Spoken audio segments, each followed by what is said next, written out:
My name's Alice, and I'm from Monkey Goose magazine, and I'm here interviewing Otto from Sleep Makes Waves.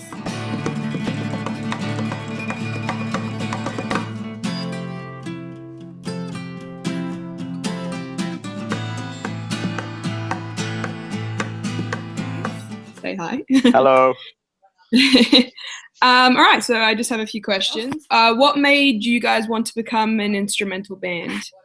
Well, it was sort of, I mean, I wasn't in the band from the very beginning. I'll start off by Oh, saying, so I'm kind of guessing, but yeah. I believe that when the guys kind of got together, they'd all been in bands before, similar to Mhm. me, which had vocals. And Okay. I think at the time that they got together, there was no one who could sing, or they were all kind of listening to some instrumental stuff. But Yeah. and this was the band that kind of got some traction, I guess, which is sort of Mm. surprising to everybody. But here we are, almost 10 years later, still doing the thing. It's funny Yeah. because we all love vocal bands. We all love like Deftones and Isis and bands like that. The Yeah. band, I have to clarify, the band Isis as opposed Yeah. to yeah, and so it's not like we're all listening to instrumental rock in our spare time. It's just that this was the project that felt right. Yeah, absolutely. Well, going off that, you said you do often listen to vocal artists or vocal bands. Is there anyone in particular who you'd want to work with in the future?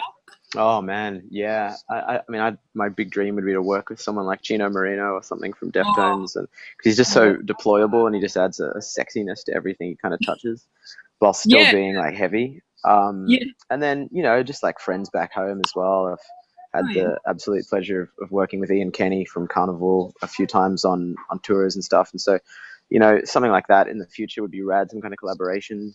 Yep.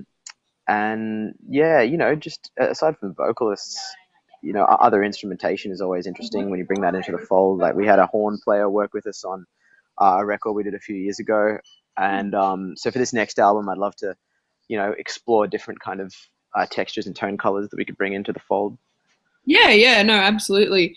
And I have to say, my personal favorite from your new album, well, I'm tossing up between two of them at the moment. Right now, it's either Great Northern or something like Avalanches. Those are Yeah, the two sweet.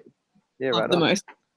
Thank you. So yeah, no worries. So okay, who would you say would be some of your major influences then? Would they sort of, Yeah, I mean, I um, suppose it changes, yeah, it grows as you develop as a human being and as you go through life and you get attached to different things. I think sort of starting out and going back a long way, I was super influenced by bands like Isis, who have just a real focus on a sonic heaviness. Like yeah, I got into metal and bands like Metallica and things like that quite early on, and that got me exposed to sort of big guitars and riffs. But it was when I got into more kind of sludgy bands like Isis and Baroness and bands like that my mind was open to lower tunings and these sort of languorous song structures that develop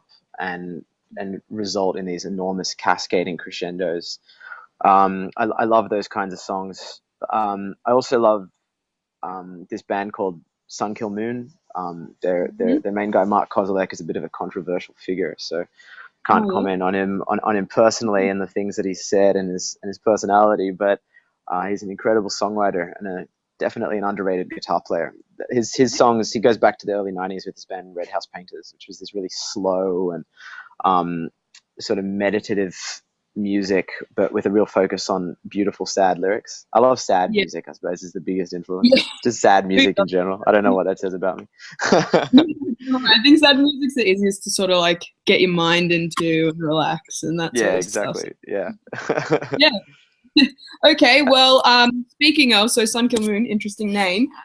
Same Sleep Makes Waves, not the like most common name you'd hear from a Yeah. band. It's interesting. So I was just wondering how it sort of came about. If I know that now, I know that you weren't originally Yeah, I part of. mean, I wasn't there. There's a few different legends. So, like, I've heard that it was written on the top of a psychology lecture notebook in like a neuroscience lecture.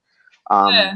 that there's a neuroscientific aspect to it. I've heard that it was a radio DJ in Australia who was in the band before going on to become a radio DJ who invented it. I've heard that it Uh-huh. just came to the bass player one day while he was standing on a beach with this other friend of his, and they Mhm. fell asleep or something. Like